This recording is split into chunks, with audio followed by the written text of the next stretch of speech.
Evening, everybody. Welcome to the Canyon Regional Board of Trustees meeting for November 13th. Glasses so I can see the screen.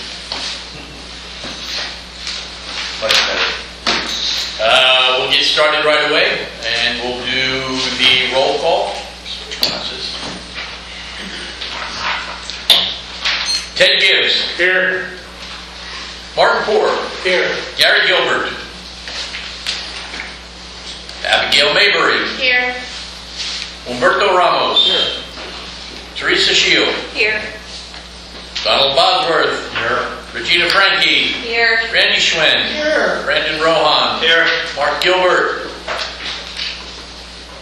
Al Suarez. Here. Steve Cooper. Present. Christina Miller. Here. Stephen Fonville. James Forcell. Here. Doris Stubing. Here. Maybelle Vaughn. Here. Clint Ellis. Here. Irene Moreno. Here. I count 18 present. That is a new world record. I see one Mr. more. Bondville, Mr. Mr. Bondville, Mr. Chairman. That is 19. Man. 22. Out of 21, we have one vacancy with Marion still. Our public works director's been appointed, so he will be here next month. He was on vacation already. So this way we can swear at him? I mean swear him in? He gets around next month. If we have a meeting. Okay. Outstanding, 19 present.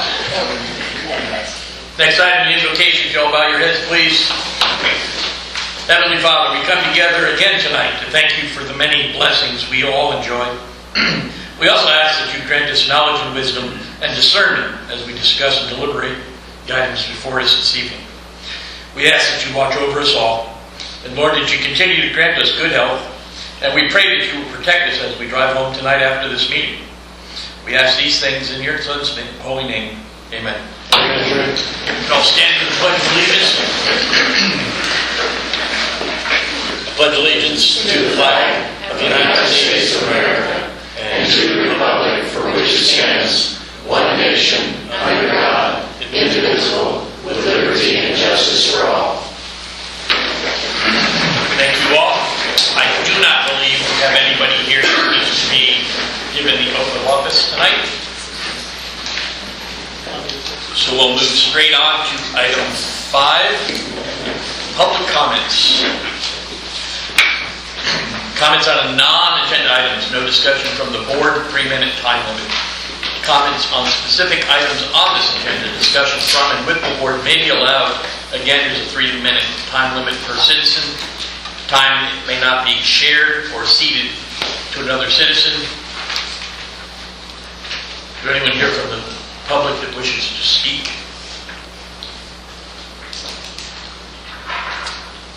Hearing none, we're going to move right on to item 7.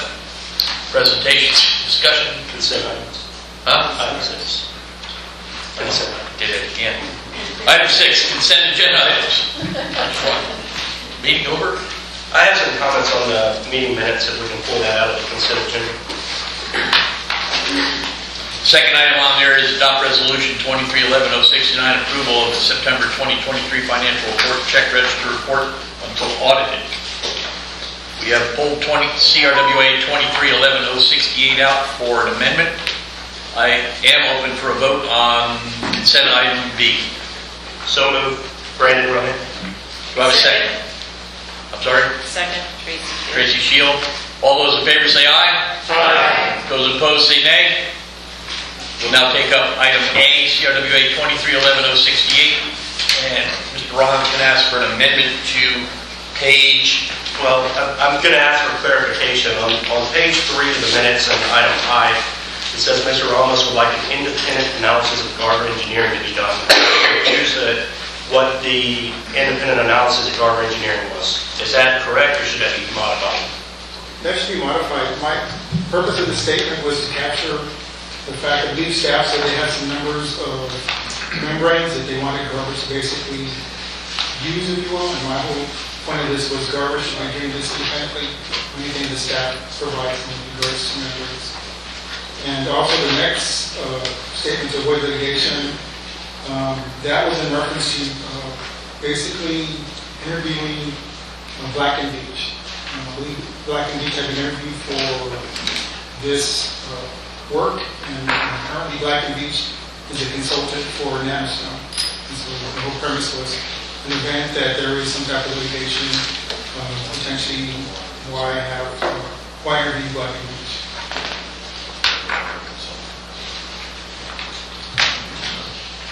So in the first sentence, Mr. Owens, where it says independent analysis of Garber Engineering, should it say by Garber Engineering? Correct. That'd be an easy correction.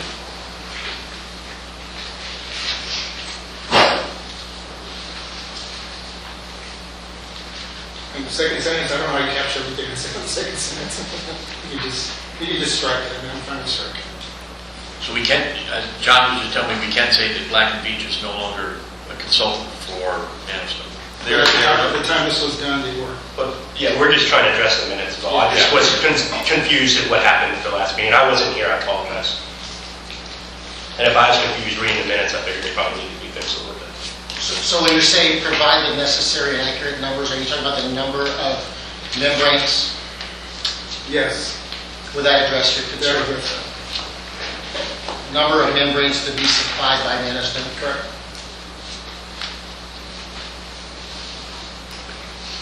Item 10 on the bylaws, it says Regina made the motion to approve Resolution 2310-061 with the correction to the typos.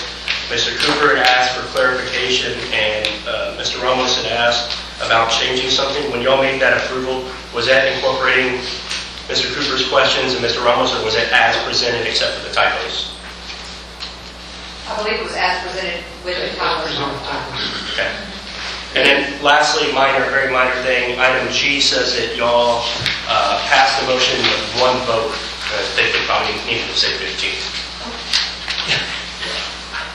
That's it. Thank you. Anna's going to take that one.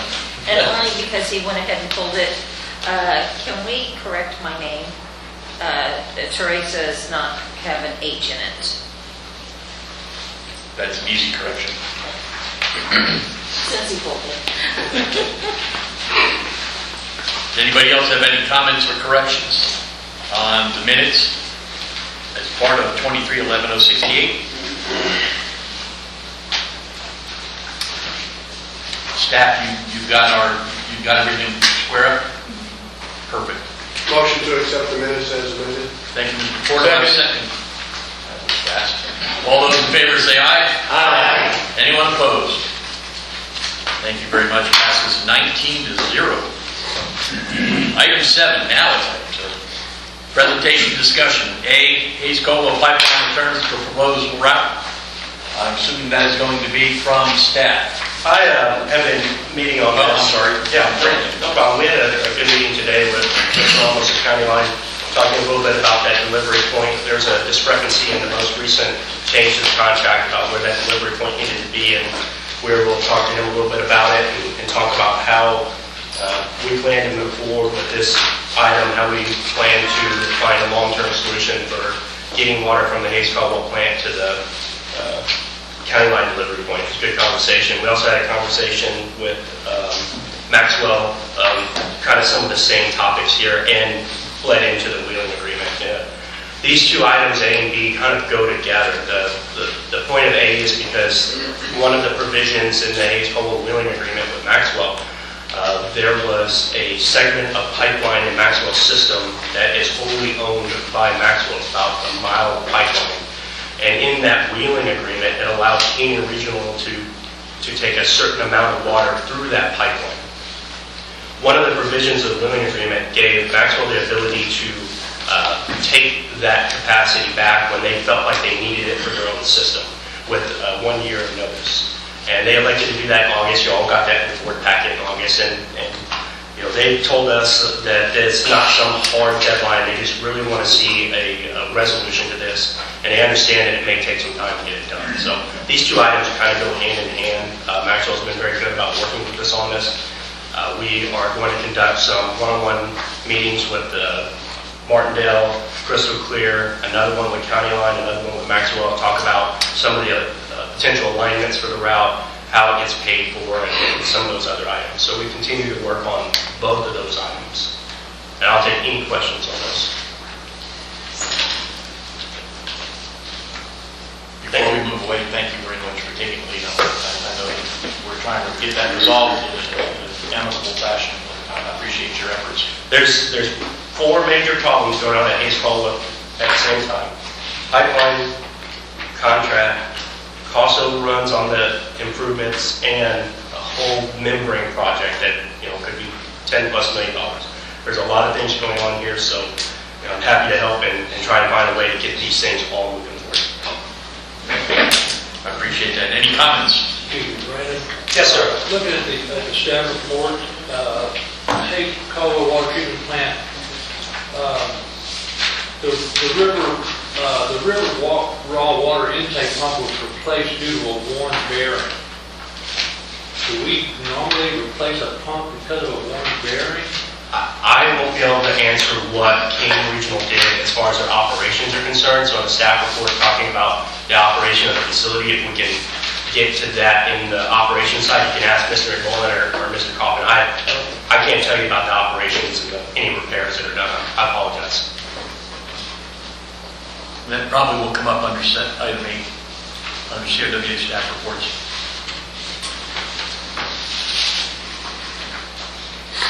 Anybody else have any comments on A or B, Hayes Caldwell? Hearing none. C, line of project construction financing updates. Graham Moore. How are you tonight, Graham? Get rid of my. Adam, we're going to need more microphones. Good evening. I've got a couple of updates that are encapsulated in this one presentation. One is just a general update. I think, Brandon, you requested a few months ago a construction update where we stood with that, so we'll go through that piece. And then the second component is some additional financing we are going to need to secure. Don't need action today, but we're trying to preview what we're going to come back to you for here in the following meetings. So with that, this is just our overall system map that we have for everything we are in the process of building or need to build in order to produce, treat, and deliver the water to all of our sponsors. There on the right side, you see the well field. That's in far eastern Caldwell County in the neighborhood of Delhi along 304. About in the middle of the screen, you might see the city of Lockhart there. We have Maxwell just after that, where we have a booster pump station. And then the I-35 corridor coming along the left side, viewed at the top of the screen, moving on down to New Braunfels. And at the very bottom left, the green colored tank is where we sit right now, the water treatment plant here for CRWA. So what you see here is all infrastructure. Our intent is to get built. I'll give you updates on all of this. You can see we've got multiple pipeline segments. We broke it up into the 85 miles of total pipelines into 5 different segments, lettered A to E, and got different design engineers and then ultimately different construction contracts in place moving forward with most of those, except for segment C, which hits County Line Special Utility District as a member of King Regional Water. And I'll talk a little bit more about that at the end. So moving forward, if we go to the next slide, this is just some photos of kind of where we stand as of late in October with the construction at the water treatment plant. I think it's probably best for me to talk through the bottom picture there. You see 2 tanks on the right side. Those are raw water tanks. One thing to keep in mind is we are partnered with the Guadalupe Blanco River Authority for this water treatment plant. They are essentially bringing us their raw water. We have our own well field with our raw water, and then we combine that together, treat it, and we transmit it for selling back to them and for their ultimate use with their customers, which are the cities of Lockhart, New Braunfels Utilities, and Gulfport Special Utility District. So at the treatment plant, this is kind of the only location you would know that there's 2 different supplies, if you will, coming in at the ground storage tank. So our well fields each key off of those 2 tanks. Immediately downstream of that is we have our chemical addition. The native groundwater, just like you have at Wells Ranch, has a little bit of elevated iron manganese, and so we've got to be able to take care of those, precipitate those out. So as that water, after we add the chemicals, it comes down inside the building there, and the picture I show there on the right side is a little snapshot inside the building before the skin and the roof are put on to show our gravity sand filters that are in place out there. Again, this is very similar to what you have out the Rose Ranch project that's treating and delivering water now. So we send the water through those filters. As it comes to those filters, we add chlorine to it for continued disinfection, and it's potable at that point in time. And it goes in the last storage tank you see there, kind of on the left side of that page. Or if you look at the top picture, it's kind of the center there, 2 million gallon ground storage tank. And then to the right there, we've got the additional pumps, high service pumps that pump the water out along our pipelines, backwash pumps and the like. So making good progress overall on the site. We've had some significant delays, primarily with our large electrical switchgear. We've got some 2,500 amp circuit breakers that are required to control all this equipment. Apparently this is a problem that's been ongoing with all the 5 major manufacturers of this type of electrical switchgear. They have significant delays. I'm happy to report that we are on track to have that last gear shipped November 30th of this month. We've been getting weekly updates from the manufacturers. They tell us where they're at in that process. And so we think that's going to ship on the 30th out of Mexico, and then we should have that out here at the site by December 11th or 12th and start getting that installed and hooked up. So with all the additional effort we've got to do, the water treatment plant we expect to be online in April of 2024. So we're still a few months away, but we can see the end in sight for completion of the water treatment plant. We can go to the next slide. So moving on, everything else gets a little bit easier as we move downstream of that. This is the Maxwell booster pump station. Those of you that live along Highway 142 in Maxwell, you might have seen a large tank rising from the ground over the last 18 months. That's what you see here in both of these photos. It's a 5 million gallon ground storage tank. It's been checked out and is in good shape and is holding water. And then we have various pumps that are shown in the picture, probably best at the bottom there. This is kind of where we split our water flow into different directions. We have a segment that goes to the north, a segment that comes around in this direction to the south and to the west, and then another pipeline segment that continues directly west to San Marcos. And so these pumps serve the various levels of those pipes. We also have spaces, you can see in a few cases, for future pumps as we need to increase the amount of water that we're pushing through those pipelines. We just can drop in those additional pumps and the electrical gear associated with that. We also have space for additional ground storage tanks on this site. So this site's getting pretty close to being finished. I think the contractor says they're going to be done, substantially complete in mid-December for this. I'd hedge that bet. I'd say it's probably more like first part of January, just the way things typically work. The last real component we're waiting on, which should be in about 2 weeks, is the generator for this, which will sit on the right side there. So we're making good progress here out at the Maxwell Booster Pump Station. Go to the next slide. Have our last big above ground component, if you will, right now is our south inline elevated storage tank. This is located on Highway 123 at about 1339, where that ties in Guadalupe County. It's a 1 million gallon elevated storage tank that's in construction. The pedestal is complete, so that's typically the concrete piece you see in the middle. That is completed out in steel, and they've now completed all the shell steel there in place. Today they had a meeting with the contractor to start talking about the coatings that are going to go on that, so that'll be the next step. And then early in 2024 they'll raise that bowl up and then start completing out all the other appurtenances that are required interior to that. So we expect this to be finished and online and ready to receive water in May of 2024. We'll go to the next slide then. This is back to our system map. What I've tried to do here, hopefully it's somewhat effective, is show you all of our pipeline segments. And the red shows basically all the pipe that's in the ground. So segments A and B are the two that run east and west. All of the pipe is in the ground now. We've got a few appurtenances, some of the drain valves, air valves that are being finished out, and those pipelines are being filled right now for hydrostatic testing, which we expect all of that will be complete here by the end of the year. Segments D and E again come down this direction. Segment D got underway early in 2023, and that contractor's making very good progress. They have 2 different crews out there working, so you can see a couple of gaps where those 2 different crews just happen to be working in kind of different sequence with each other. We also have the San Marcos River crossing on segment D, which I'll show another photo of here in a minute. That's a major component of that one to be completed. And then finally, segment E is the last leg that comes down this direction. The contractor recently got started on that. They've installed, I believe, about 5 or 6% of the pipe today. More of that will be coming. We also have to cross under Lake Dunlap here at the water treatment plant via horizontal directional drilling. And so we expect that effort to start right after the first of the year, and to put steel pipe in the ground under the lake there, the entire thing together. We expect that line, along with to be completed out, tested, and ready to go in April of 2024. So you can see, overall, the water treatment plant is kind of our critical path. We've got to get that done so we can get that water treated and get it delivered to all the customers there on the east-west side and down to the south.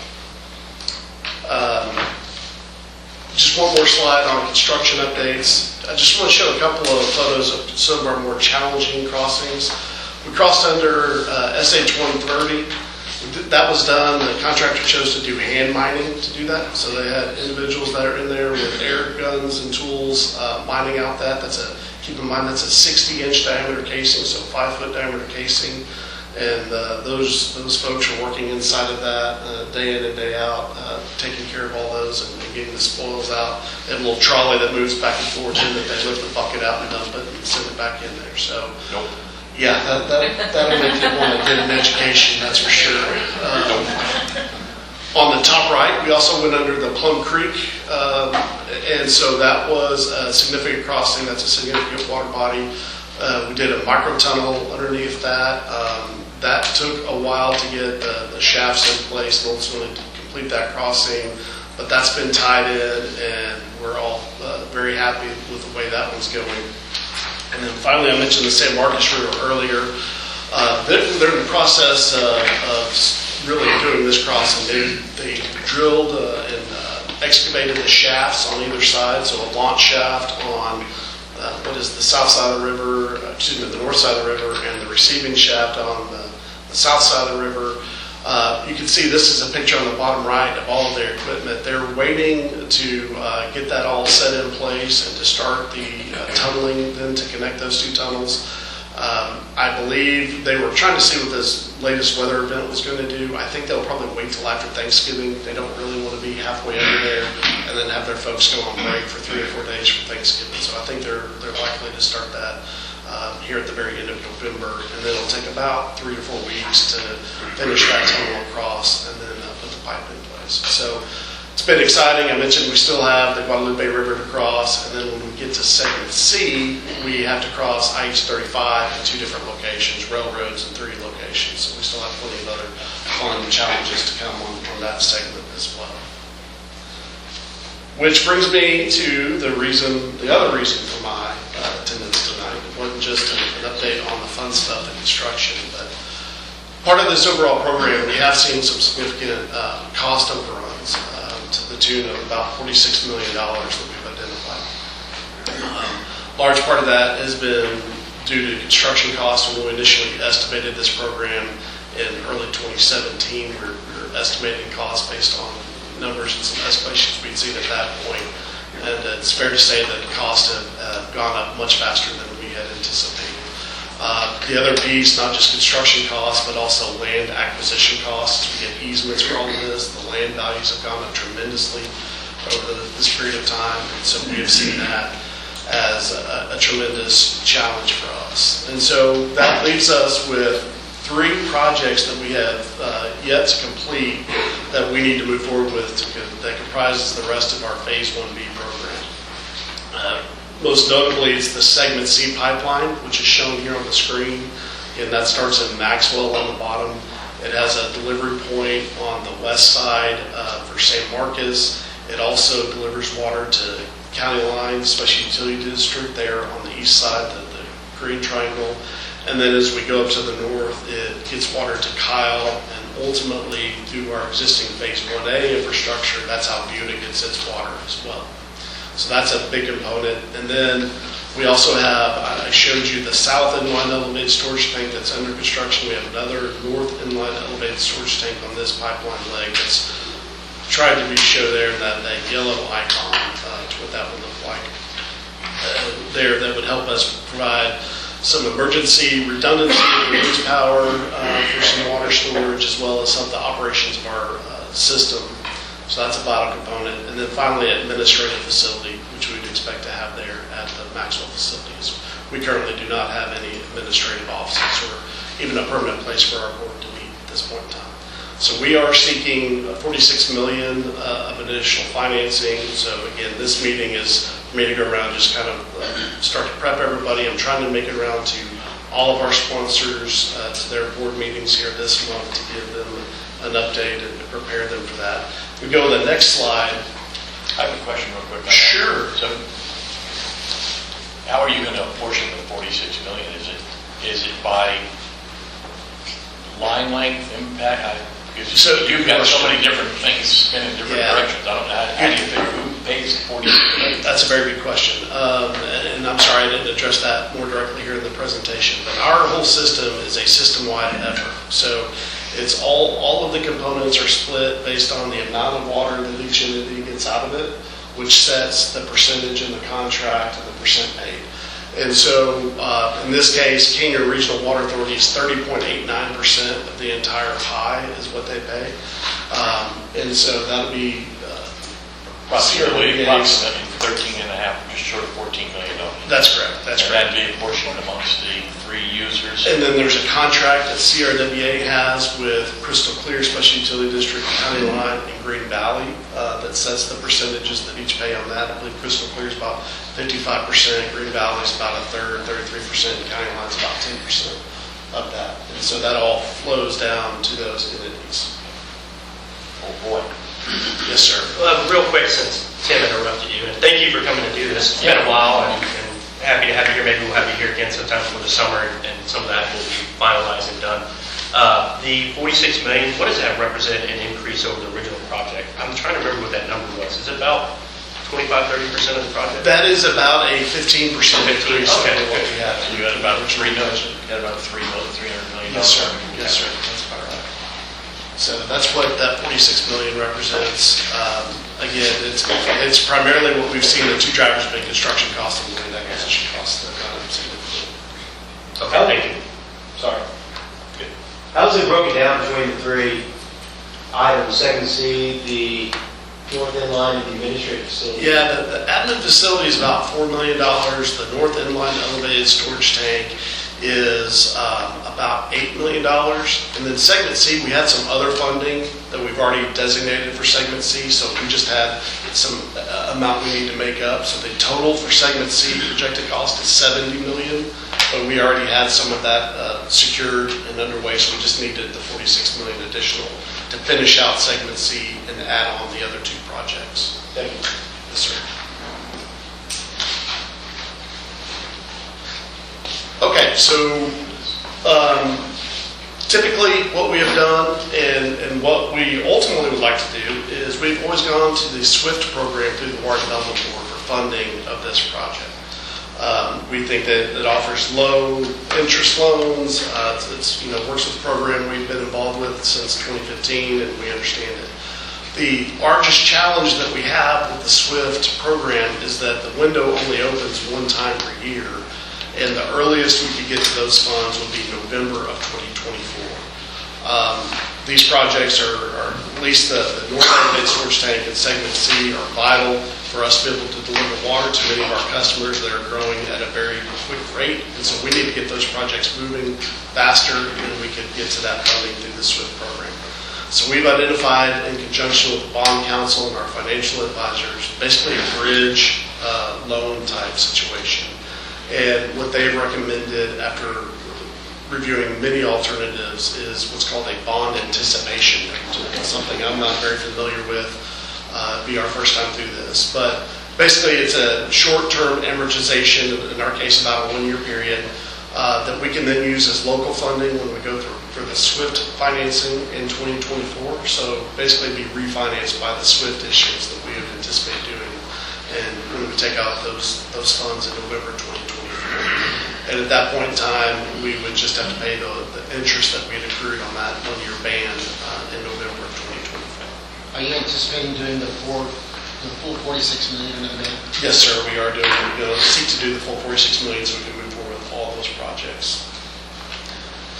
So what we're going to need to do, what we need, we're going to need some action on. And I know those of you that have historically been at Kia Regional, you're going to want to shoot me at this point, if not for the rest of it, is we are going to need some December action. And I know historically CRWA has not had a December meeting. I will, from my point, try to make this as short a meeting as possible, but we do need an amendment to our water supply contract between us and CRWA to allow for the use of the bond anticipation notes. I got a question on that. Sure. I think to move that forward, you're going to need a requirement for every one of those boards to meet and approve that in advance of us setting the next meeting. Because we can't take action without those boards taking action to backstop our action.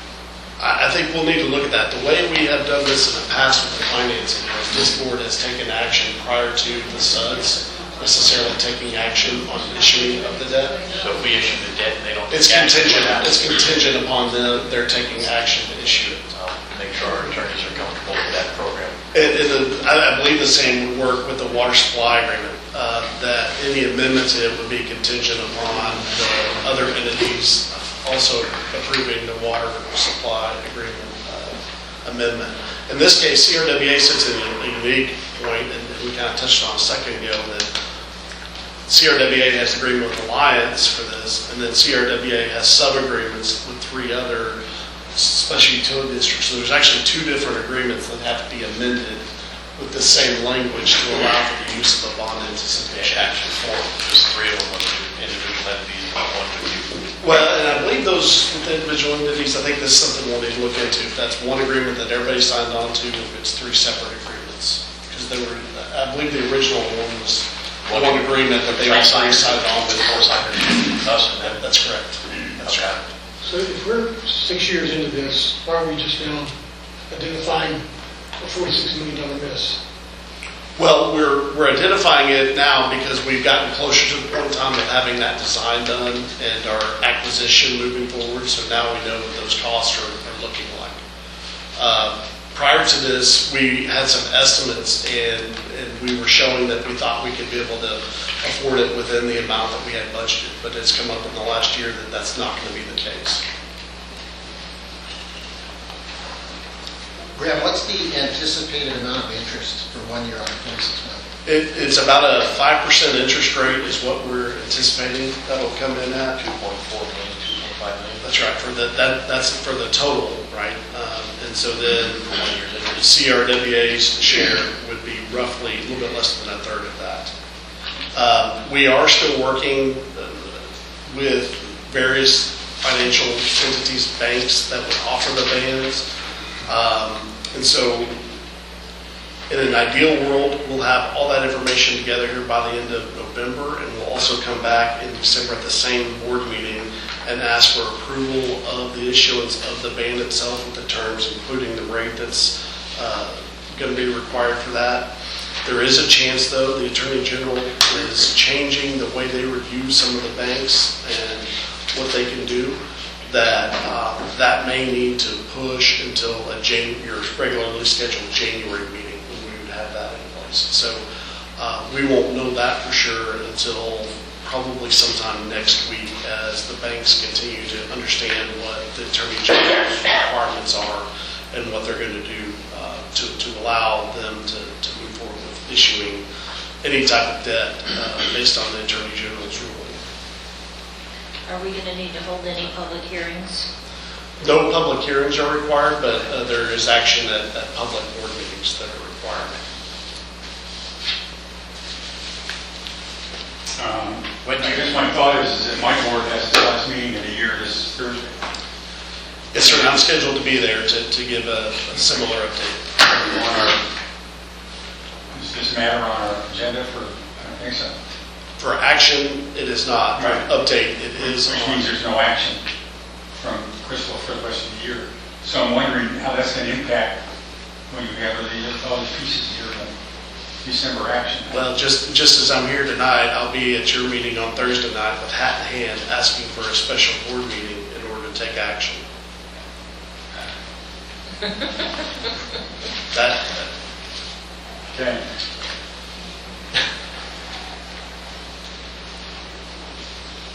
Well, there you go. are there any other questions? Just to clarify, what's the date that you need approval? What's the D date? We would ask for approval in December, so we're just going to work around. Anytime in the month of December? Yeah, yes, sir, we can work around any scheduled meetings that are there. There's not a specific deadline for that. But that's for all boards. That's correct. That would be for the 3 boards that have a percentage of this. Crystal Clear, Green Valley, and County Just Line, those 3 as boards, well not all as of this us. board. Just those, and the That's groups correct. that have a financial interest in this project. That's correct. Graham, have the documents been drawn up, so is there a proposed amendment? I will have the language for the proposed amendment by Wednesday, which I will circulate to John so that he can get y'all to look at it. I'll also send it directly to the special utility districts for your legal counsel to look at. You're going to have proposed resolutions too? Yes, that will include proposed resolutions for that as well. And then when it comes time for the ban, it'll be similar. We'll have the proposed resolution and the proposed details of the agreement for review and consideration, just like we've done with the SWIFT. What's the impact if somebody doesn't meet or you don't get approval? Then our schedule will not work, and we'll have to revisit based on those individual situations, whether it's rescheduling, pushing things back. We'll have to evaluate what the specific alternative is. And from what we heard, it puts some systems that just further down the line before getting water, where the whole purpose of this is getting the water quicker. That's exactly correct. What was the original estimated cost on the project? $300 million approximately. Yes, sir. And that was in 2017. That was in 2017. That's what I thought, yeah. I remembered that number back That's then. correct. That's when we secured our first financing. Thank you. You're welcome. All right. Yes, sir. Thank you very much. Thanks for the great news. I understand.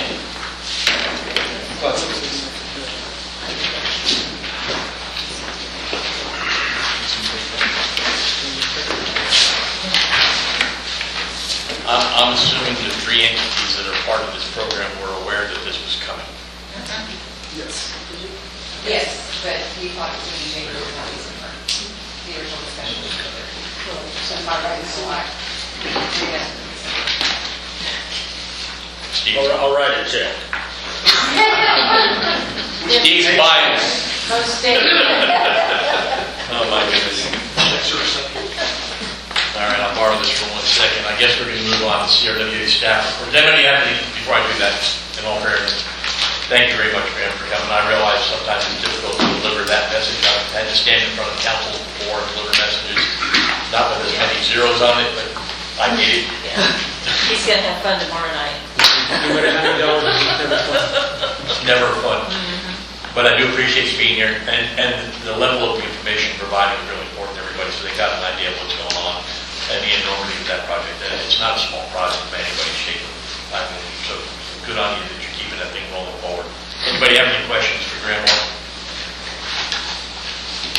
Hearing none, we're going to move on to item 8, CRWA staff reports. Sir. Your staff report was sent out several from board back a few days ago. I'd like to address the first question regarding the bearing going down to the pump on phase 12. I've asked David to come on up and describe the problem which really was associated with our ability to pump sufficient water out of the river.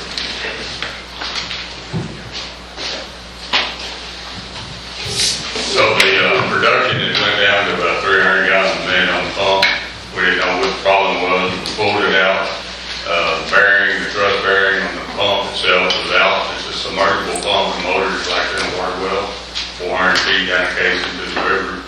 We had to pull it out, so it had to be rebuilt. Put a new pump, motor in, bulldozed it out there, and shop getting rebuilt. That's why it was replaced, so it's back up to pumping a little over 1,000 a minute now, gallons a minute.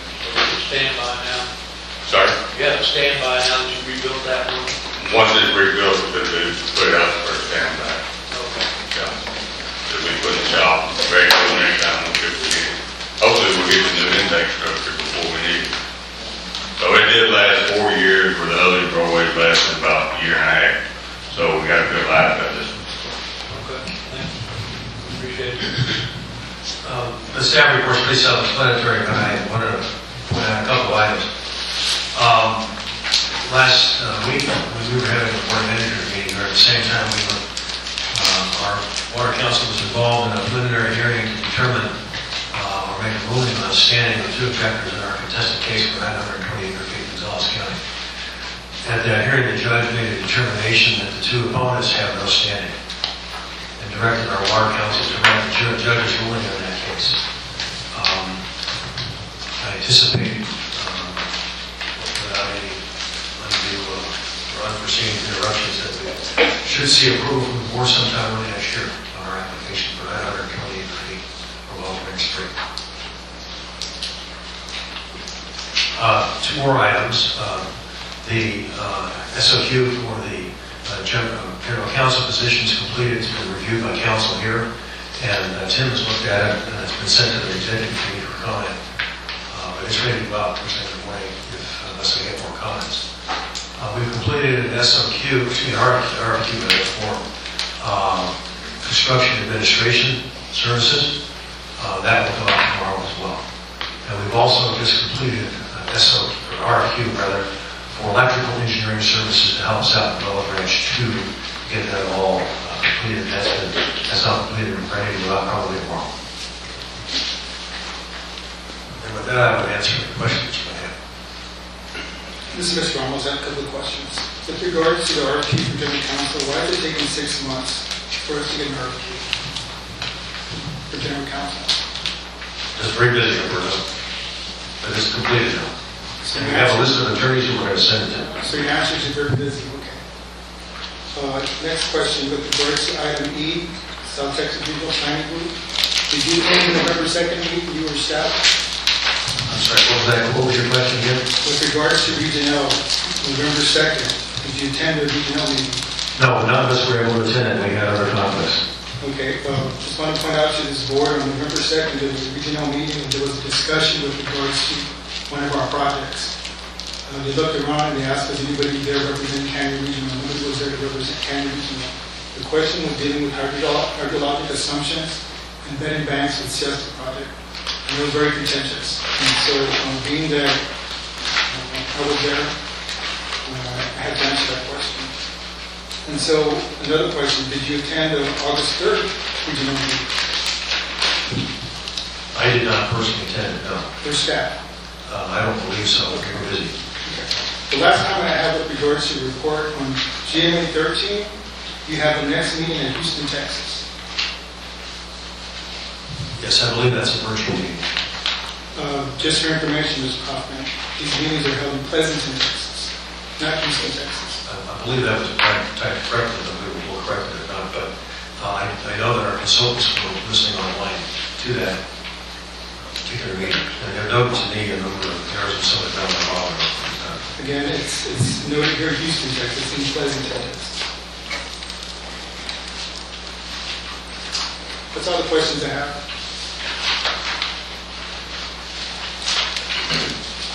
Other questions?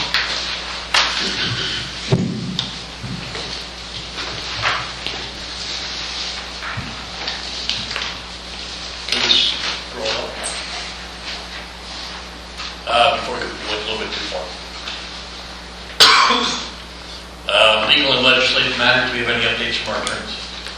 I just have a brief update. Most of my items are covered later in the agenda, but I have resumed communication with the attorney that represents a large group of landowners in Gonzales County, and we have circulated counter red lines to the lease agreement, and those negotiations have been resuscitated.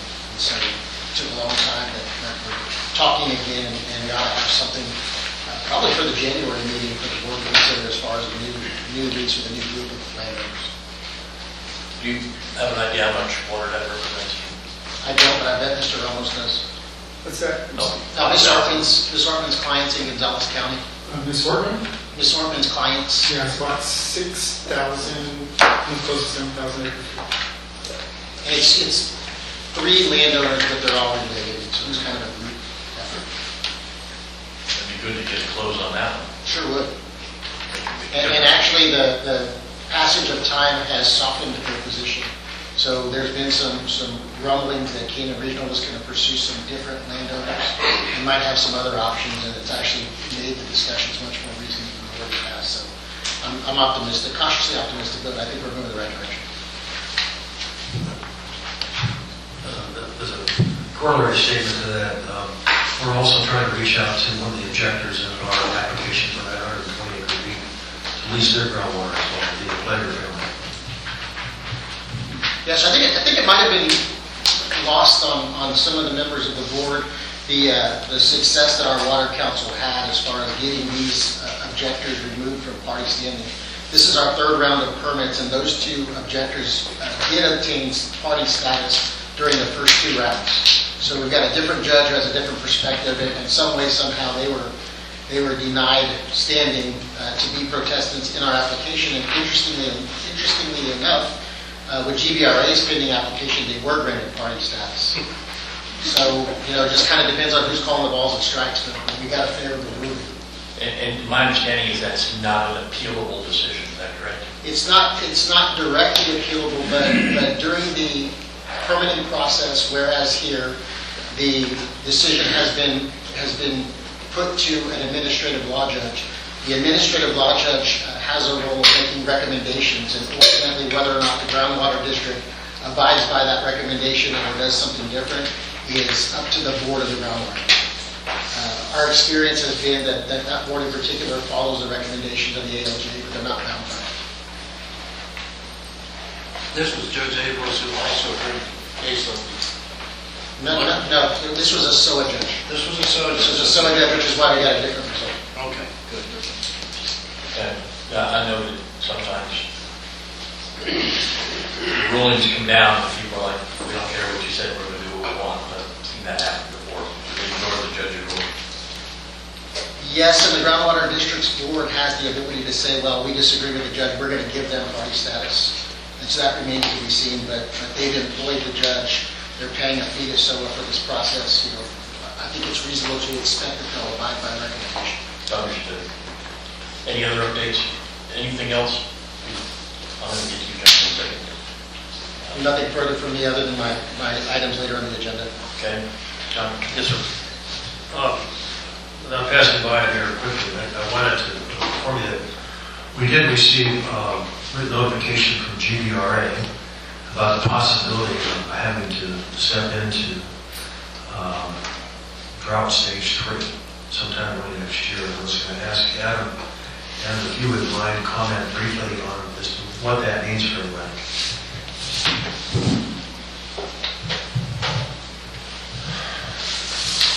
Yeah, so basically, the trigger level for drought stage 3 up at Canyon Lake is 895 feet, mean sea level. What it means is that GBRA then has the power, according to their drought plan, to make mandatory cutbacks. 895. Oh, yeah. And essentially, they can reduce our take by 50% and require it to be so. So right now, at the first trigger level is at sorry, maybe I got that wrong. Maybe it's 885. The first trigger level is 5% reduction, but it is voluntary. The second trigger level is 10% reduction. That also is voluntary. But when we get to the third level, then it's no longer voluntary. The letter that I received, the email I received from GBRA stated that if we don't get any significant rain between now and March,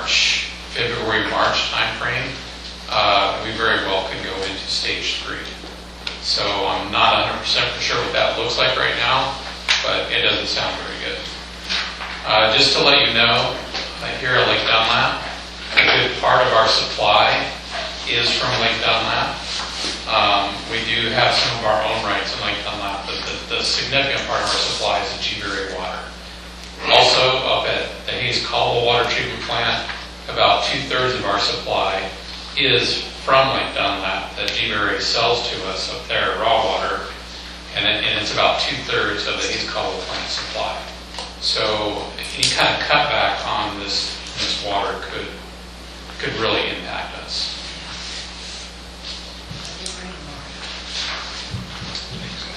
And just for clarity, and if I may,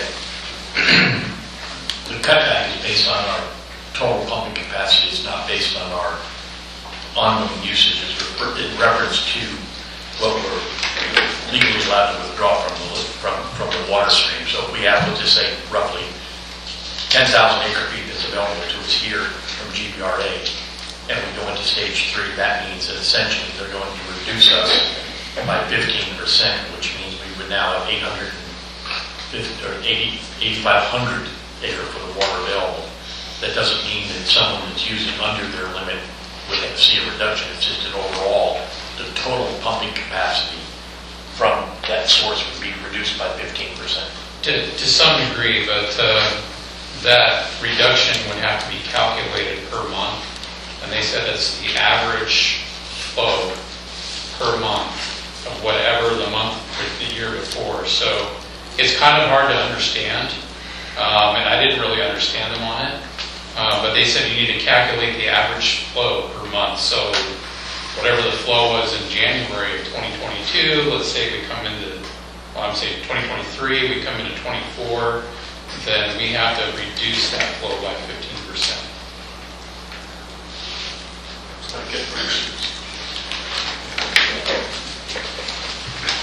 That's another contract we need to fix. I don't know how you, I mean, now we're talking about a totally weather-dependent moving target based on any given 30-day period. I mean, that's 9% growth, we got to cut water about 15%. Math didn't work.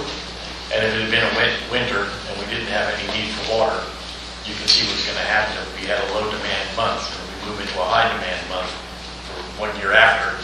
So your year over year might have just by normal consumption without any type of reduction might be 10% higher. And now they're going to tell you you've got to be 15% lower, which means it's a 25% reduction of what you can draw out there if you're using the law of averages instead of the ultimates. It helps me figure all that out. Okay. They didn't offer me a lot of explanation. Wow. Well, thanks for that update.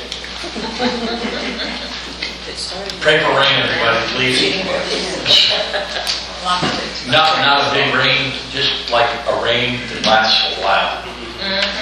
Contrary to the other type of rain we've had in the past, where basically we go from nothing to the overflowing lake and downstream destruction and the whole 9 yards. We don't need that either. All right.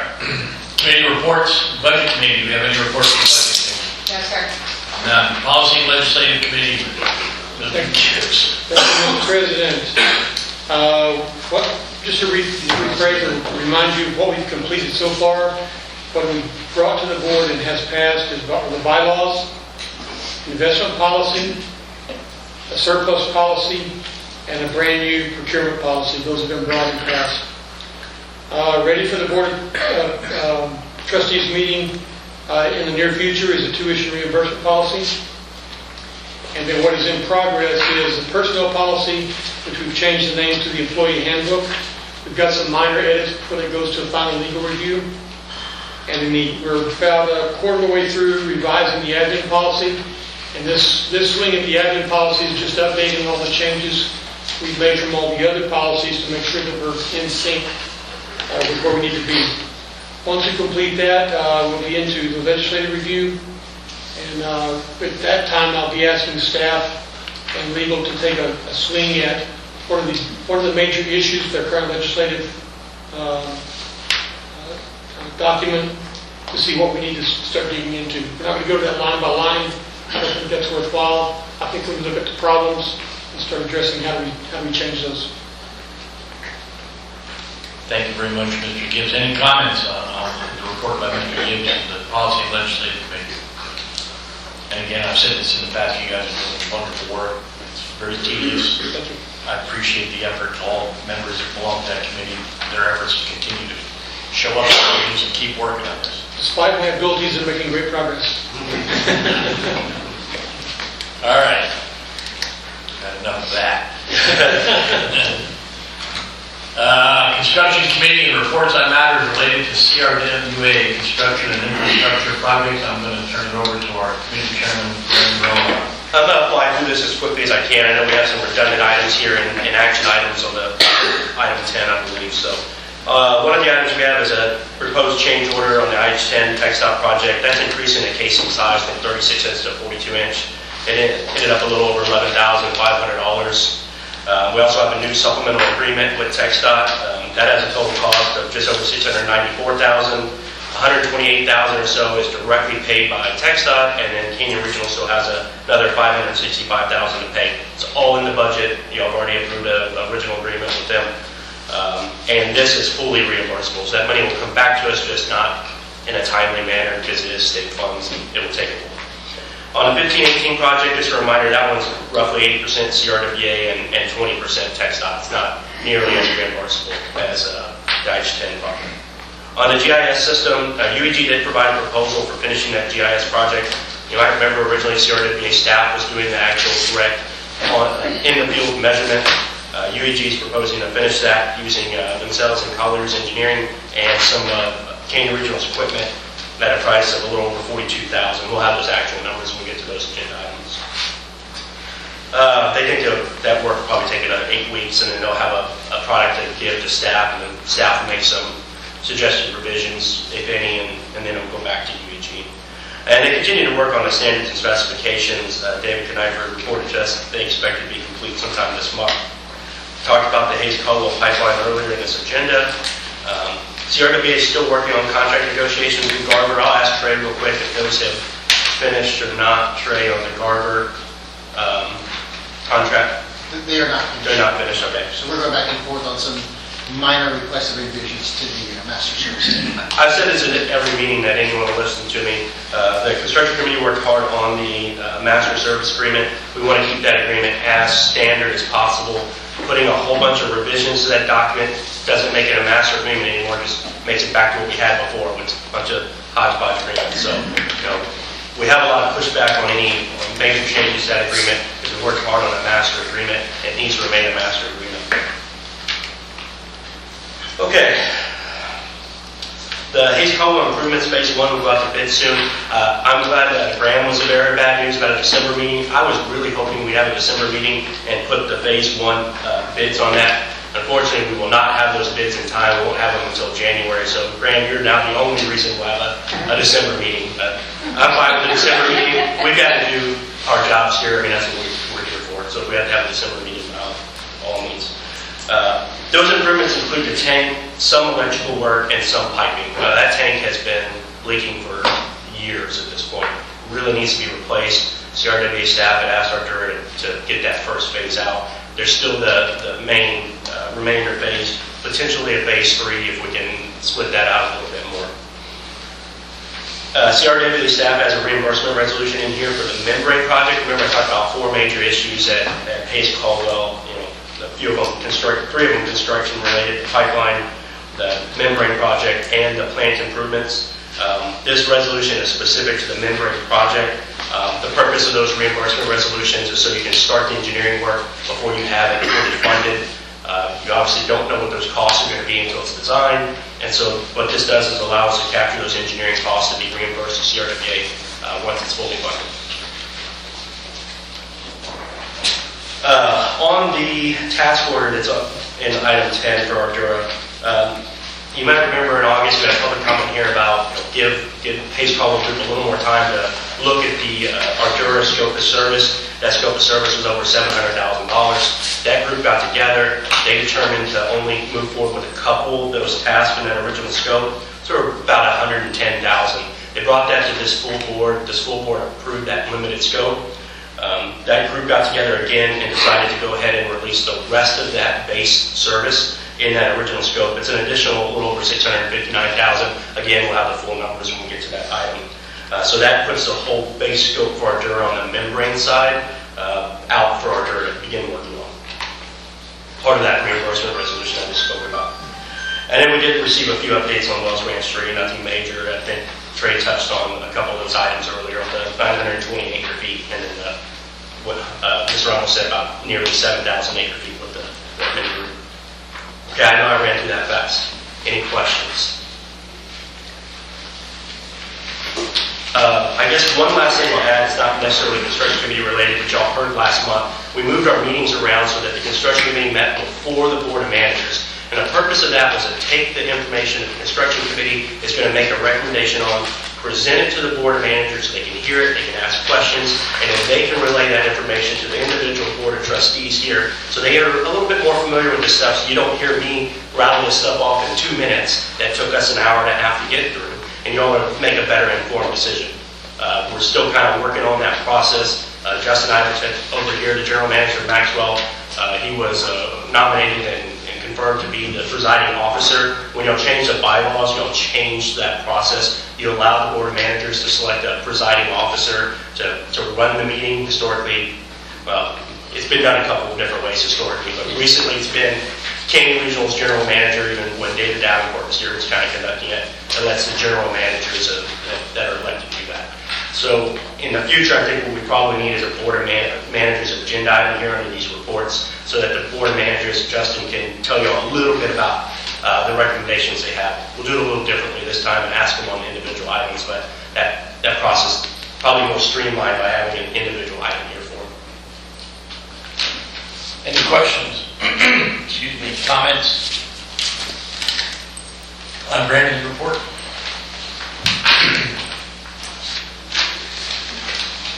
Hearing none, excuse me.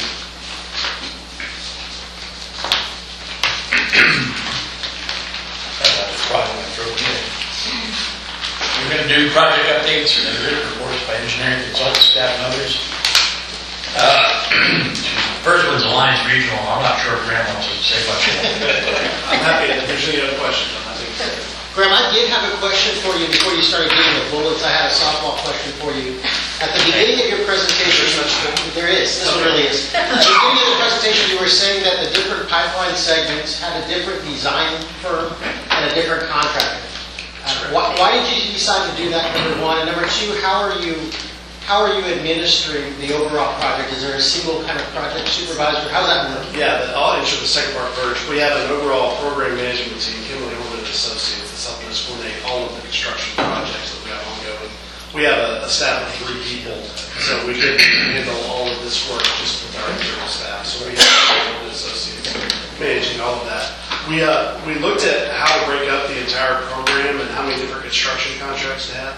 What we chose to do with the pipelines was to target values in the 50 to 75 million range that we thought would attract the mid-size regional contractors that we could bring to the table that could produce projects like this. We were afraid that if we had one massive project that we'd limit ourselves to only one contractor that could do it and we wouldn't get very competitive bids, or if we broke up into 2 smaller pieces, it'd be a real challenge to try and do it. So that's what we tried to do, is break it up into components that we thought would attract kind of regional size contractors to the project. So we settled on 5 at that point in time. With the exception of the cost overruns, has this been a good way of doing it? Is it something you'd recommend on a big project? Yeah, I think I'll have a lessons learned as long as, Santa's list of toys he's got to deliver. Just because anytime you do a program like this, there's things that you look back on and say, I could have done this different or that better. But I think overall, we've been successful. We also instituted a standard design and components that we want to use across the board so that we don't have 5 different projects that we're inheriting. It just happens to be done by 5 different contractors. And I think that part's been particularly successful.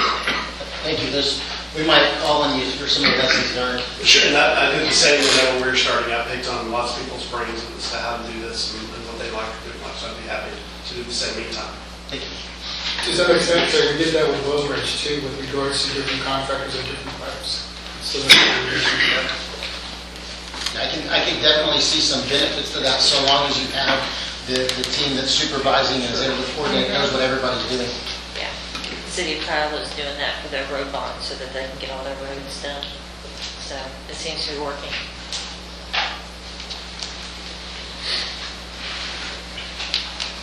Any other questions in relation to the Alliance Regional Water Authority? Hearing none, we're going to move on to the next one, Geographical Information System. This should be from staff and David Kniper with UDG. David? Nothing additional added in my report that's in the packet, but we have to answer your questions. Any question for David Kniper in reference to our graphical information system? Work for When do you think we're going to be done with that?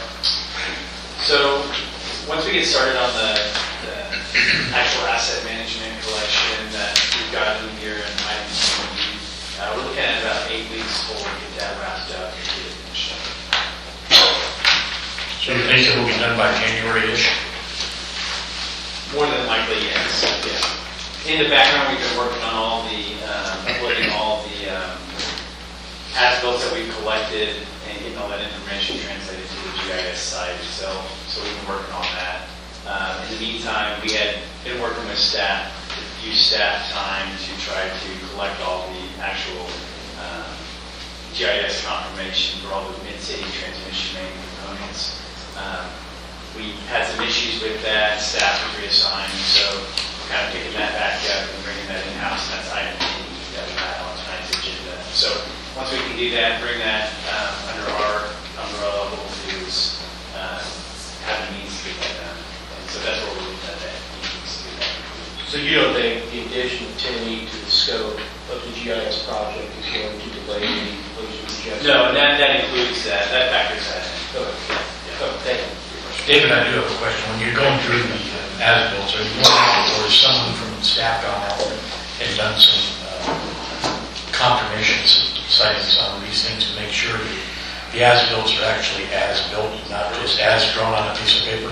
Yes, I've been working with Adam in particular. I've had several meetings with Adam. We've been doing this as, this is the fourth version of the GIS as we've kind of put it all together. So I've been working with Adam throughout the whole process to pull all the different as-bills together. I mean, you are correct. I mean, a lot of these are old, they're 20, 30 years old. Guesstimations on locations. There's various versions of the same map, and so trying to compile all that information. So yes, we've been working with staff, and even originally we worked with David Davenport to try to get his knowledge, his institutional knowledge, and get that into the GIS system. So you're right, and that's where this component of the GPS, the GPS verification is kind of assisting us with some of that, especially the transmission main network, where it's not exactly where it's shown on those as-bills. So it's been a process, and we're working through it.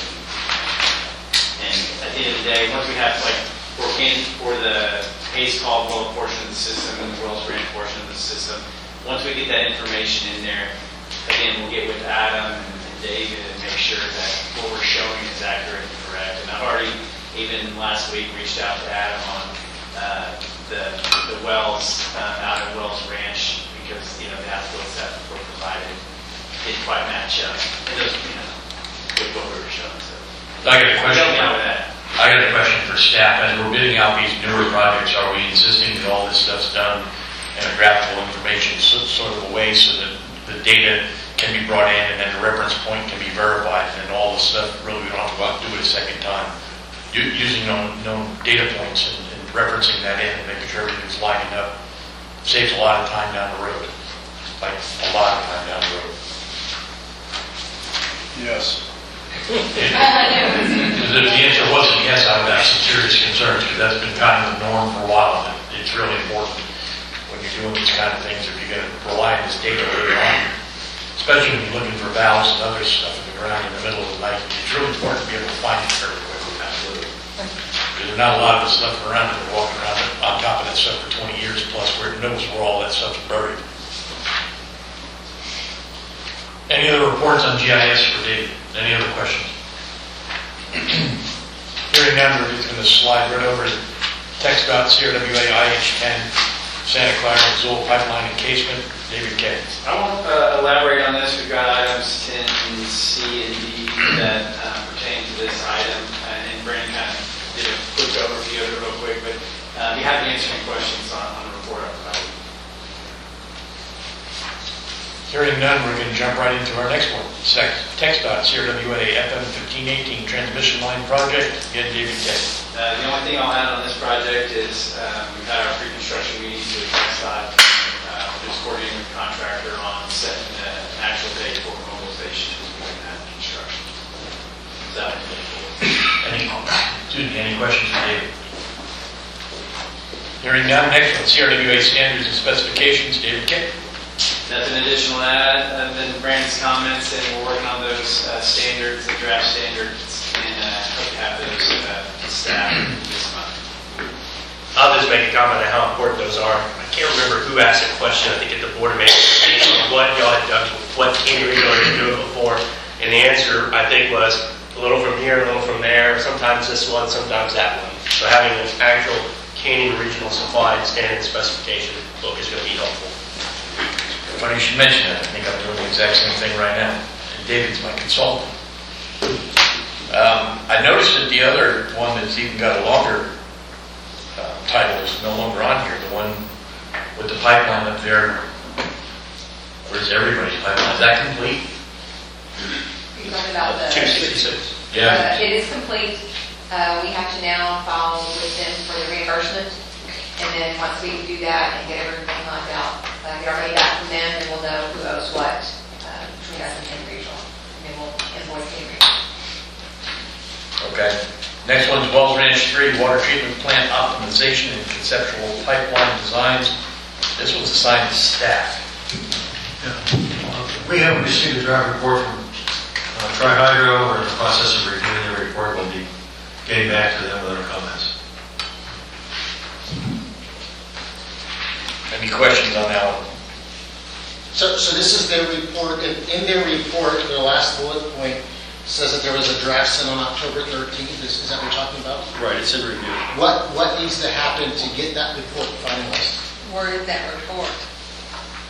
So, I'd like to see it. Doris, I would be happy to send you a copy of it. It's in our computer files. And what's it going to take to get it finalized? Have them review, look at our comments and incorporate them in the report.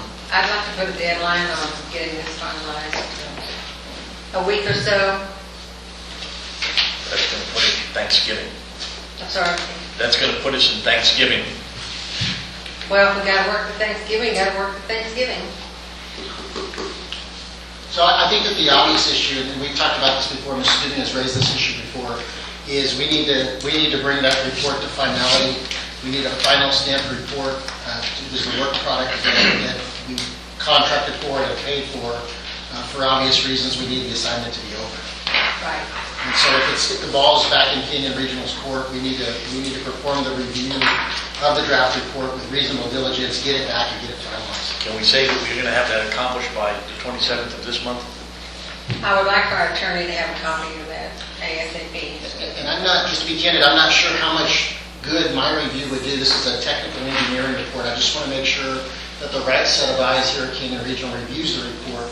We give the necessary feedback to Tri-Hydro so that they can finalize the assignment. Right.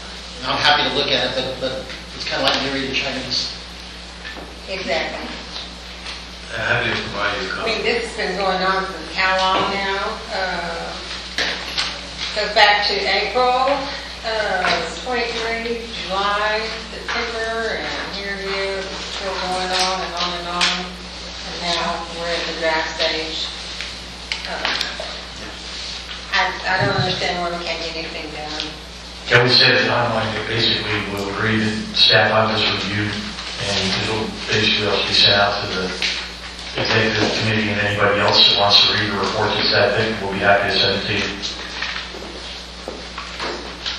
27th, okay, staff?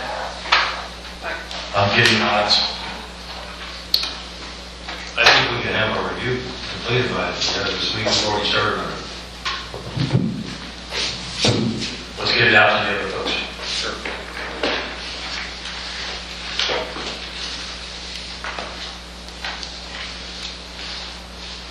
Next one's the Hayes Call Water Treatment Plant Facility Improvements, membrane filter replacement. This is a staff update. Everything I have to comment on is in my staff report. I'd be happy to answer any questions you might have.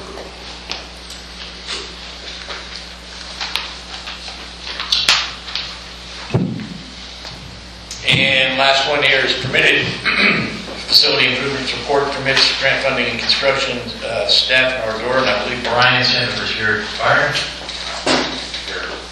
I have nothing to add to our report. Be happy to answer any questions. Anybody have any questions, Mr. Sanford? It has number 3 here, the application will be submitted the week of 11/6. Was it submitted? Yes, ma'am. Okay, thank you. Any other comments in reference to that report? Hearing none, we're going to move on to item 10, general business. Mr. President. Sir. For each of these, instead of me having to ask the question each time, can we also, in the discussion, talk about funding source and if it's reimbursable or not? On all the different resolutions. On the general, on A through, Yeah. wherever it was going? Yeah. Yeah, A through I? I appreciate it. Yeah, that's a perfectly good comment. General business, 10A, CRWA 2311-070, adoption, approval of a reimbursement resolution for design services associated with the Hayes Caldwell Water Treatment Plant and Membrane Replacement Project for the prior lawful capital expenditures of funds from the proceeds of one or more series of taxable or tax-exempt obligations that CRWA currently contemplates issuing in an amount not to exceed $12 million to finance a portion of the cost of this project.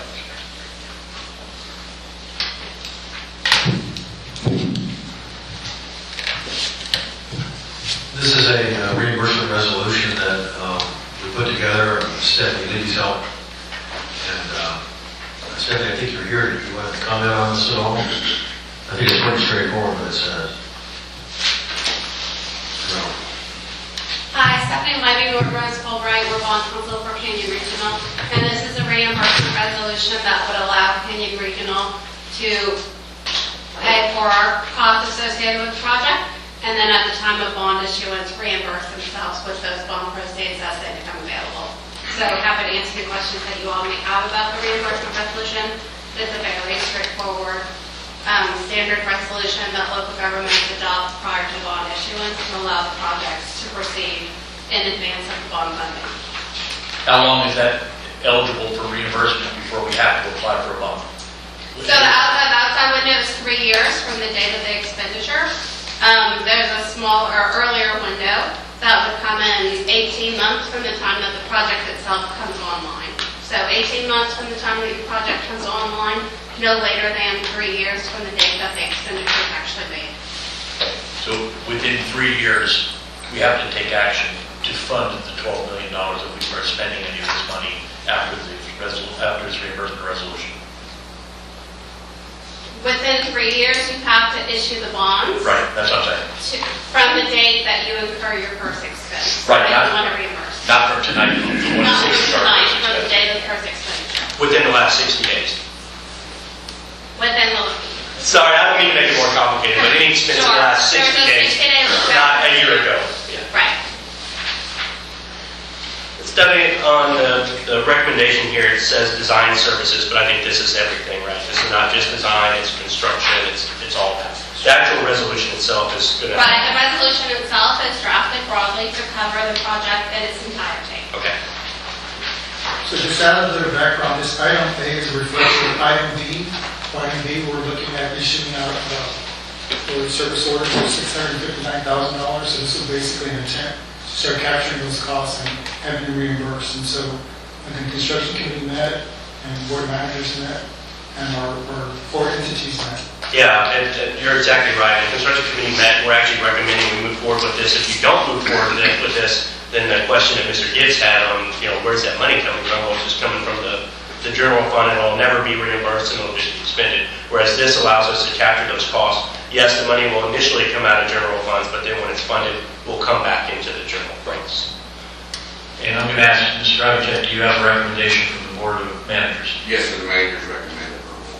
Board of Managers recommends approval. Thank you, sir. And I'm going to ask you the same question on A3E, and then in the future, we're going to set this up, as Brandon was talking about, where you'll have an opportunity in the regular meeting to give your recommendations on those coming up, so we don't have to do it kind of a clunky way. Right. Thank you. Any other questions in reference to 23-11-070? So moved. Mr. Ramos. Second from Brandon Rohan. I have a motion and a second. All those in favor say aye. Aye. Any against? Hearing none, that passes 19-0. 10B, CRW 23-11-071. Resolution approval of a second service order with Ardora in the amount of $659,415.50 for design services associated with the Hayes Caldwell Water Treatment Plant membrane replacement project. So the construction committee met on this topic as well. It's what drove the reimbursement resolution. We made the recommendation. The group with the Hayes Caldwell group got together and said, let's release the rest of the scope. This isn't the complete scope. There were some additional items that could be added later in the future, but this is all of the base scope for our DERS work on the membranes. And so the construction committee recommends moving forward with this. Mr. Dravacek, do you have a recommendation, sir? Managers do as well. Thank you, sir. I'll entertain a motion at this time if there are no other questions. So moved. I have a motion for Mr. Fondell. Do I have a second? Second. From Regina Frankie. All those in favor say aye. Aye. Any opposed? Hearing none, passes 19-0. 10C, CRWA 23-11-072. This is a resolution for the approval of change order number 2 with RAM 2 Utilities to replace the proposed 36-inch split steel pipe at Santa Clara Road with a 42-inch split steel casing pipe for a cost not to exceed $11,522.31. This was mentioned during the construction committee report as well as from David Kniper. Do I have any questions in reference to this item? Comments again, the construction committee met on this and recommends moving forward with it. To answer Mr. Gibbs' question related to this, we come out of the repair and replacement funds. It was budgeted, and it is fully reimbursable by TxDOT at some future date, but unfortunately won't be soon enough. Thanks, sir. Any other comments? Ms. Dravacek, do you have a recommendation? Managers recommend approval. Thank you, sir. Motion to adopt. I have a motion from Mr. Ford. Do I have a second? Second. From Doris Stewing. Yeah. All those in favor say aye. Aye. Any opposed? Hearing none, that passes 19-0. 10D, CRWA 23-11-073. This is a resolution for the approval of supplemental agreements number 1 with TxDOT for the CRWA IH-10 transmission line project for a total cost of $694,327.18. The joint bid cost is $128,422.97, which will be paid by TxDOT. The remaining $565,904.21 will be paid by CRWA, which is also reimbursable to CRWA from TxDOT. Yeah, the construction committee met on this item again, is making that as a recommendation. The good thing about this item is because TxDOT did it as joint bid, that $128,000 they're going to pay right away instead of us paying it and then being reimbursed at a future date. So again, same comment as the last time, going to come out of repair and replacement. It was fully budgeted for this year, and then it will be reimbursable at some point in the future. We'll look over to Ms. Dravacek. Recommended for approval. Thank you, sir. Motion to adopt. Friday motion from Mr. Ford. Do I have a second? I'll second. From Abigail Mabry. All those in favor say aye. Aye. Any opposed? Extraordinary, another 19-0 vote. CRWA 23-11-074. Approval of a service order with UEG for GPS services. to perform GPS physical locating of all visible above-ground appurtenances associated with CRWA's transmission line system, currently depicted on CRWA's GIS website.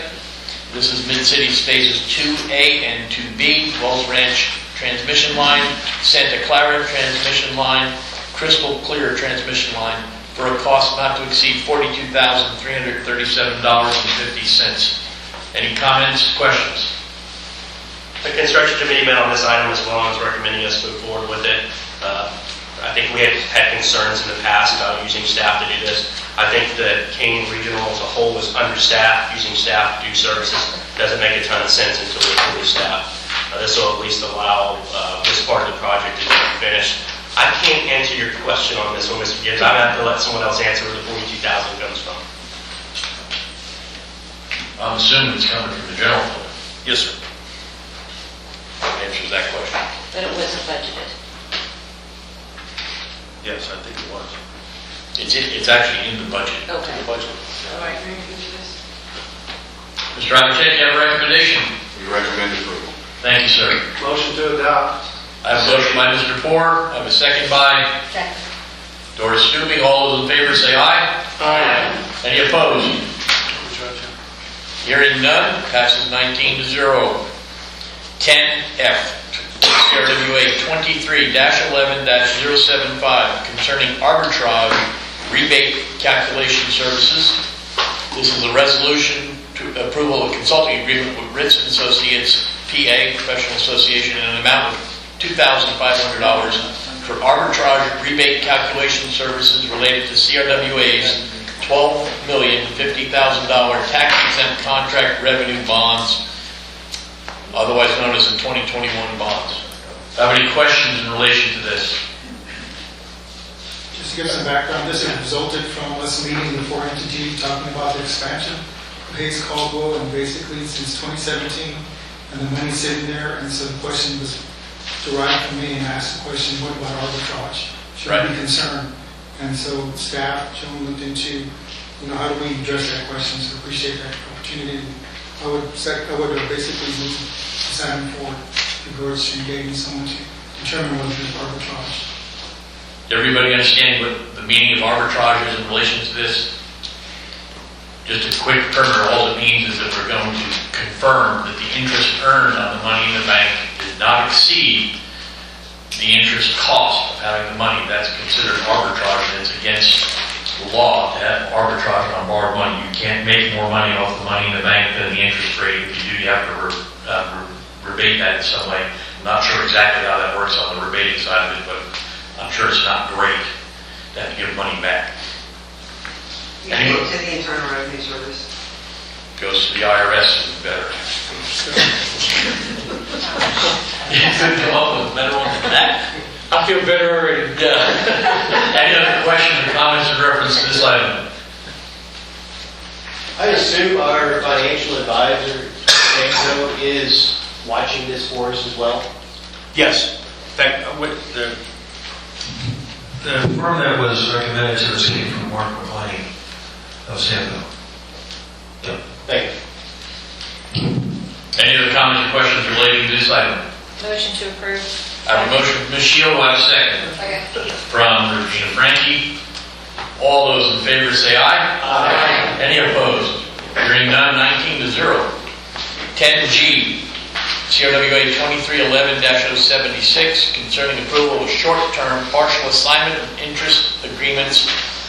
This is in relation to between SAWS, Springs Hill, City of Cibolo, GPRA, and CRWA, which will become effective on January 1, 2024 and expire on December 31, 2028, and authorize the CRWA General Manager to sign the agreement after the other parties approve and sign the agreement.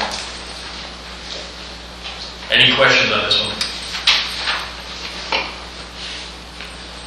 Board managers had a discussion. We had a recommended this one, Justin? They didn't have a recommendation on this one. I'll move to approve item 23-11-076. I have a motion by Mr. Ramos. Do I have a second? I'll second. I have a second by Ms. Stubing. All those in favor say aye. Aye. Any opposed?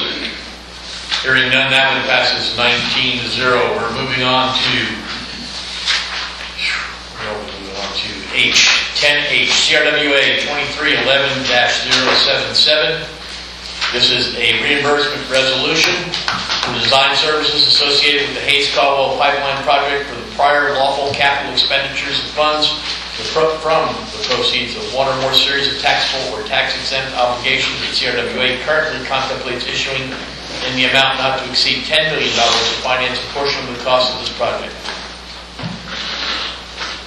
So I have a question on this item, because we're working towards a couple of different tracks here.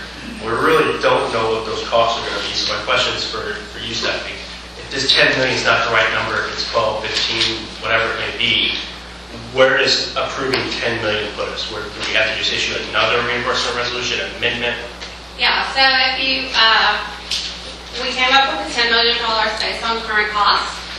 If we get to a point in time where you're approaching that number but are not yet ready to issue bonds, we can come in and do another reimbursement resolution, and then we use those two action items to capture all the costs that would be incurred for the project.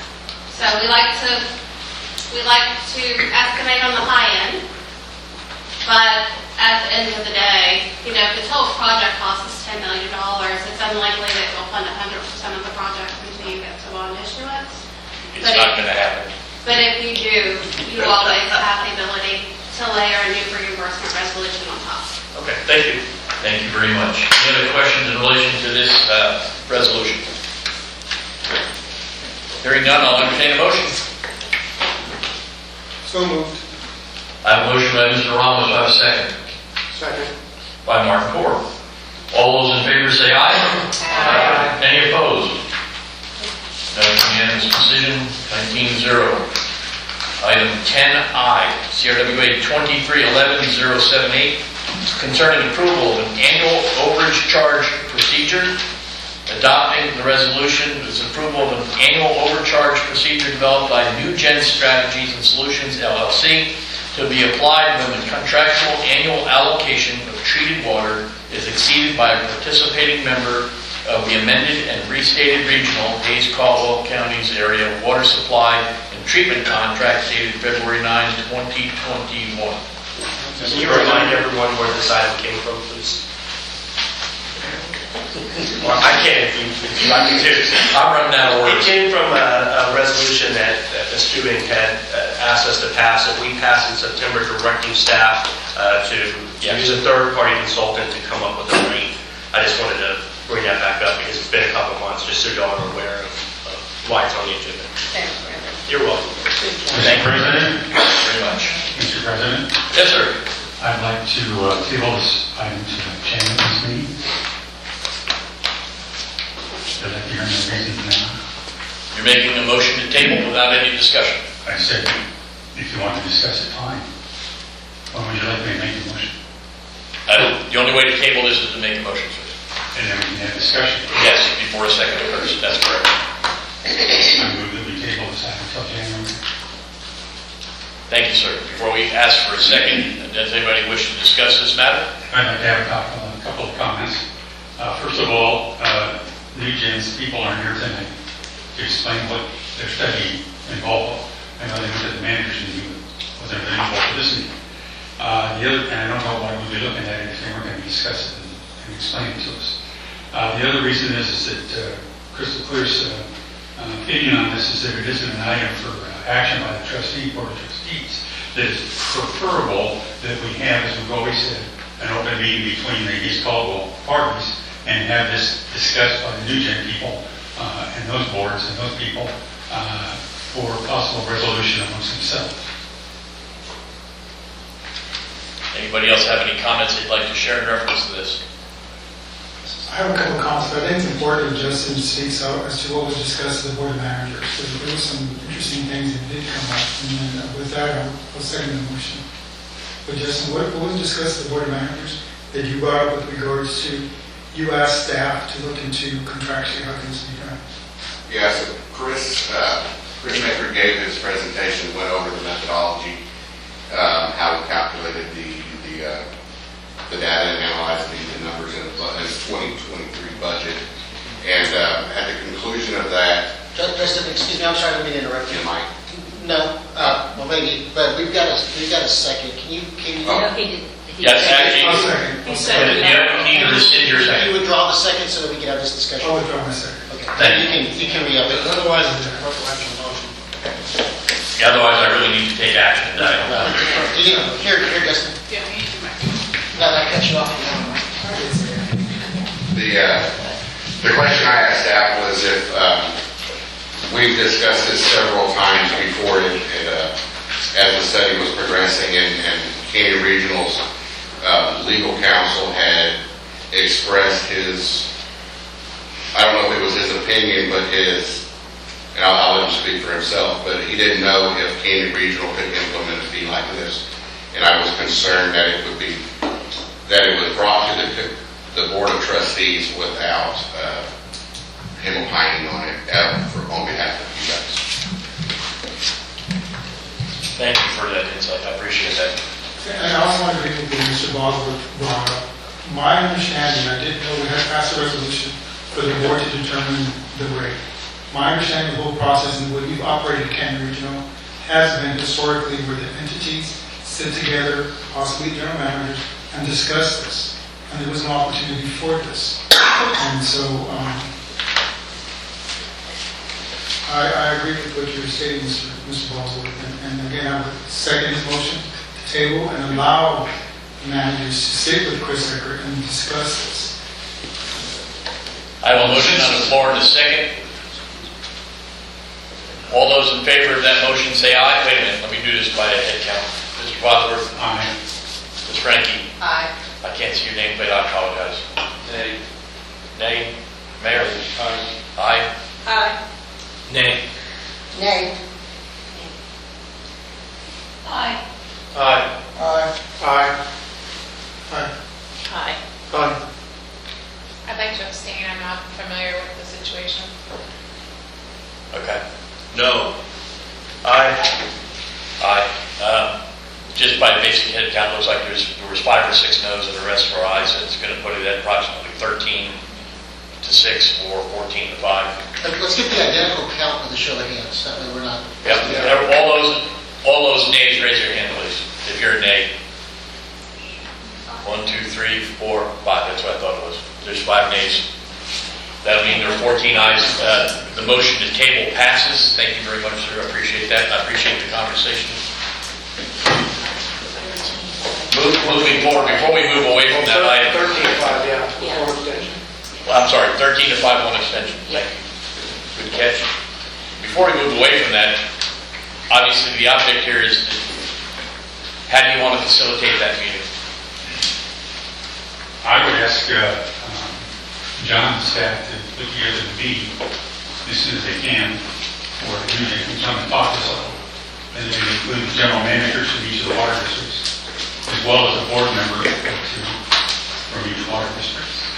I have to disagree with you. I wouldn't want that. I'd want us to sit with region general managers and talk about it. I don't know if we need staff there because, we've had meetings with staff and it hasn't been very productive. Staff, what staff are you talking about?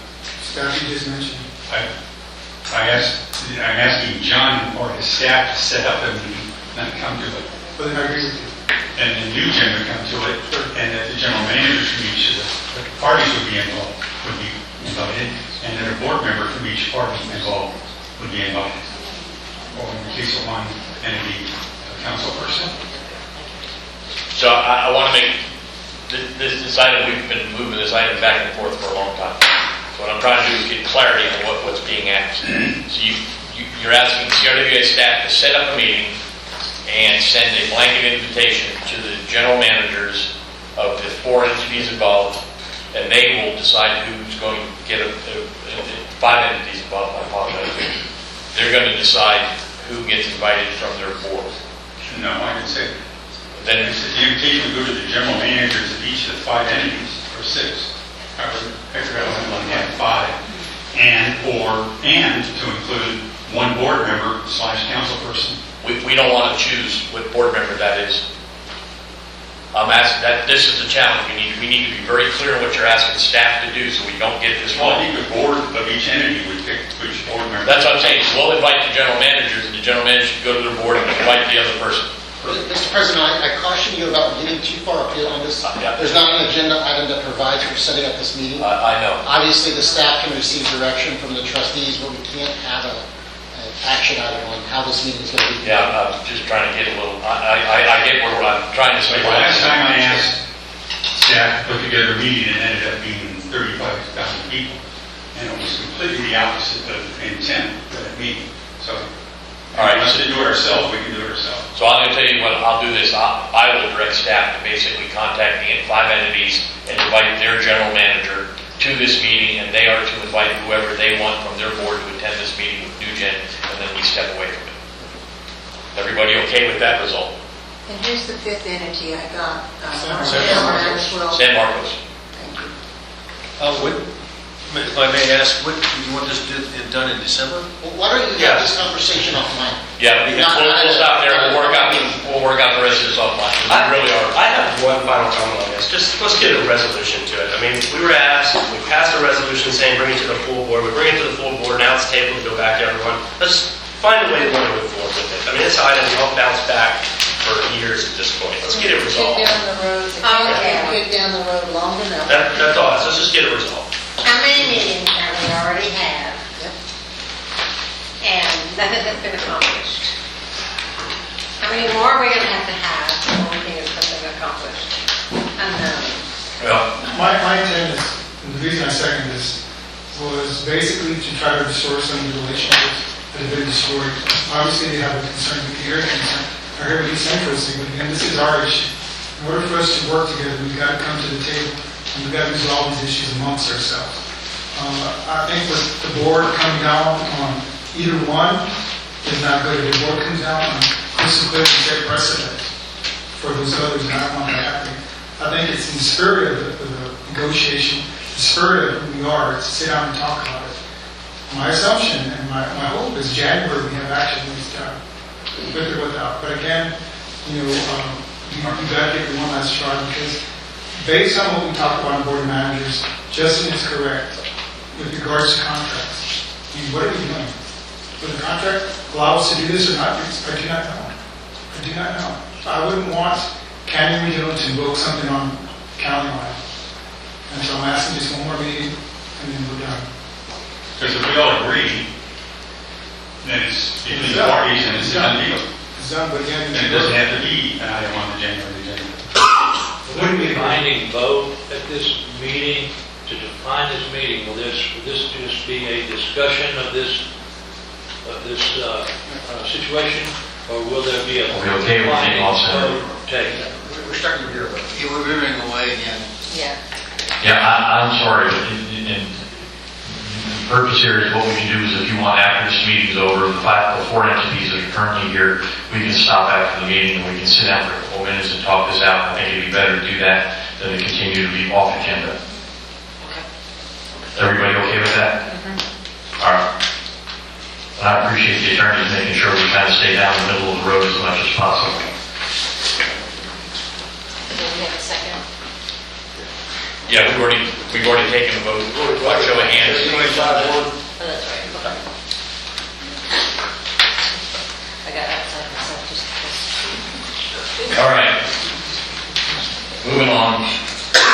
Item 11, executive session. Board of Trustees will meet in closed session and discuss the following items pursuant to Chapter 551 of the Texas Government Code, including where appropriate sections 551, 071, 072, 074, 076, 086, 089, and 418.183, Foxtrot of the Texas Government Code. Meet and consult with attorney and privately permitted under Section 551, 071 of the Texas Government Code to seek advice upon mediation with Tri-Hydro Corporation conducted on November 2nd, 2023. At this time, we're going to go into executive session at exactly 7:45 p.m. I'm going to ask that we basically clear the gallery of anyone who is not a trustee.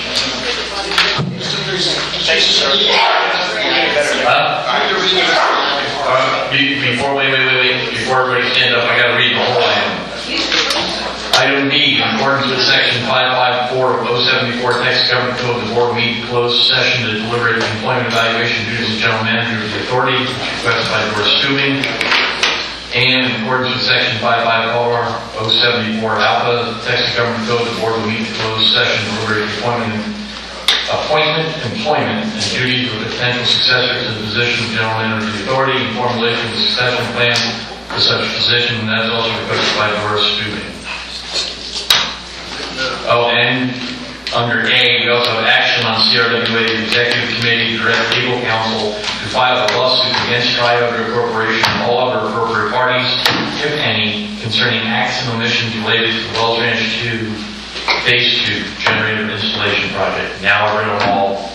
Now we're in executive session at 7:46 p.m. We're going to take a 5-minute recess so we can get our thoughts together before we start that. Fran, we're good? All right. It is 9:22 p.m. Here we are. We're coming back from executive session. The board may consider, we're on item 12, board may consider deliberate and take action on items discussed in executive session, including discussion and potential adoption of the following resolution. CRWA 23-11-079 concerning ratification of the Executive Committee's approval of litigation related to the Wells Ranch Phase 2 generator installation project. The resolution is ratifying the CRWA's Executive Committee to direct legal counsel to file a lawsuit against Tri-Hydro Corporation and all other appropriate parties, if any, concerning acts and omissions related to the Wells Ranch Phase 2 generator installation project.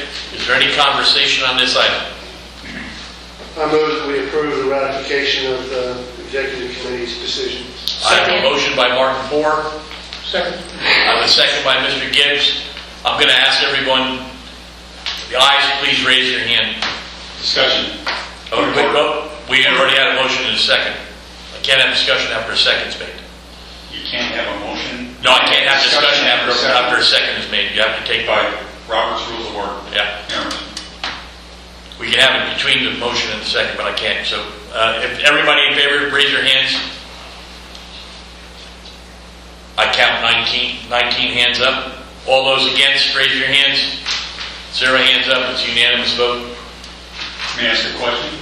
Yes, you may. The resolution doesn't have a date on it, an action date. It should not have it should not have an action date on it. Should not. No. Thank you. You're ratifying our conversation, our decision of the Executive Committee is all we're doing. It'll be dated today. It's a ratification of the decision that's already been made. Moving on, item 13, future board member agenda items. Again, if you have an agenda item that you wish to be placed on the agenda, please remember it takes a board member and a person to second that or ratify that request.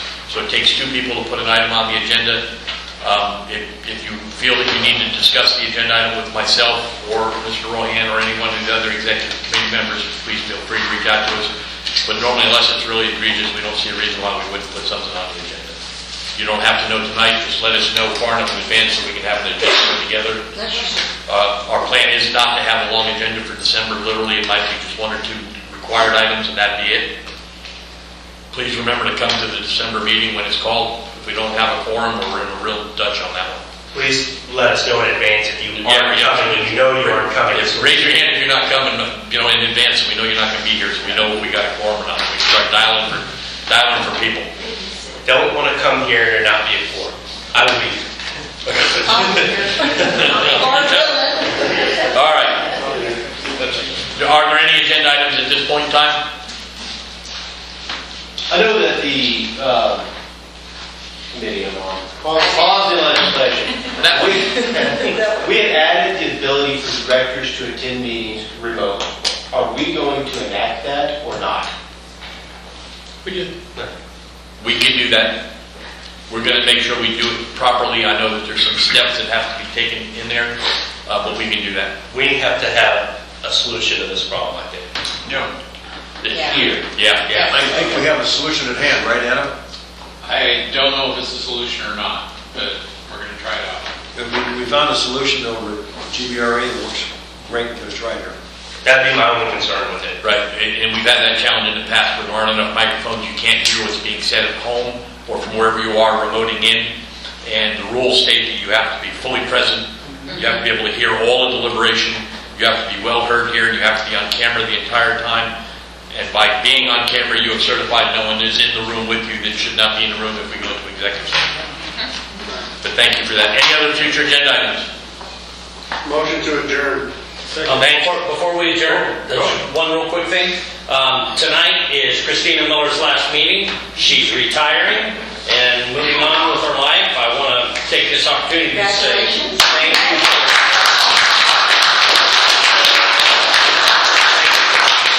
That was all I had. Thank you. Thank you. I have a motion to adjourn. All in favor, say aye. Aye. Good night.